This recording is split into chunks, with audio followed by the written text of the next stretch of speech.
Learning Norwegian. Lesson topic, Kitchenware Basics. En tallerken. A plate. En bolle. A bowl. En kopp. A cup. Et krus. A mug. Et glass. A glass.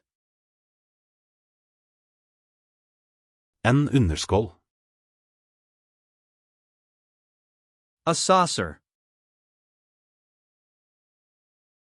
En gaffel.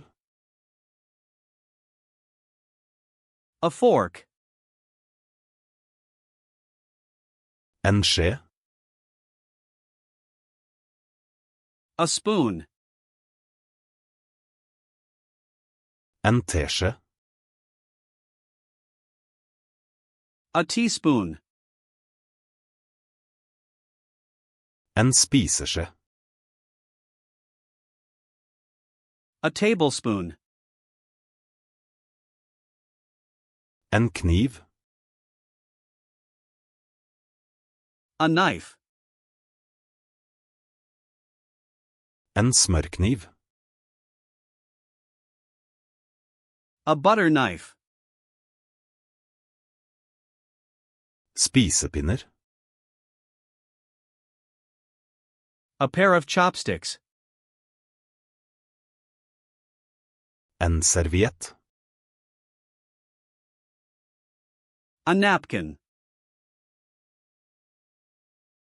En dekkebrikke. A placemat. En duk. A tablecloth. En kjele.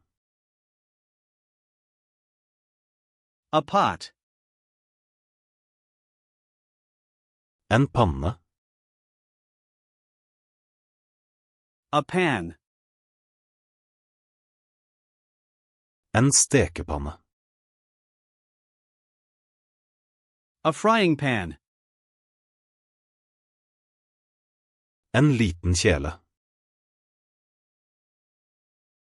A saucepan. Et lokk. A lid. En vannkoker. A kettle. En tekanne. A teapot. En mugge.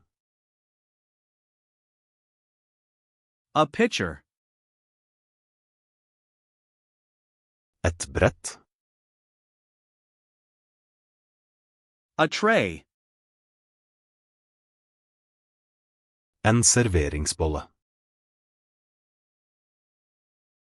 A serving bowl. En serveringsskje. A serving spoon. Et skjærebrett. A cutting board. En skreller. A peeler. Et rivjern. A grater. En visp. A whisk. En stekespade. A spatula. En øse. A ladle. En tang. A pair of tongs. Et målebeger. A measuring cup. En måleskje. A measuring spoon.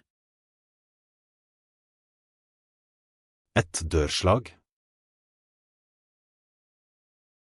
A colander. En sil. A strainer.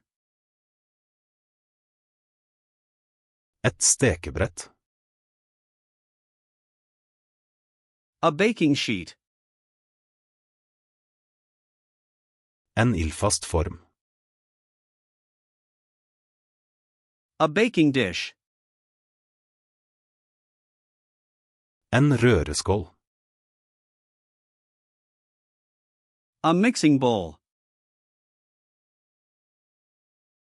Et kjevle. A rolling pin. En grytevott. An oven mitt. Et forkle. An apron. Et kjøkkenhåndkle. A kitchen towel. En saltbøsse. A salt shaker. En pepperbøsse. A pepper shaker. En krukke. A jar. En boksåpner. A can opener.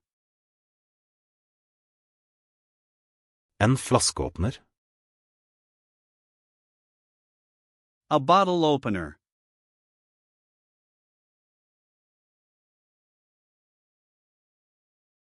En vannkoker.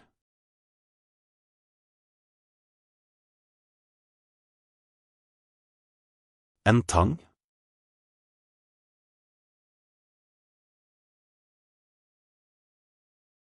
En mugge.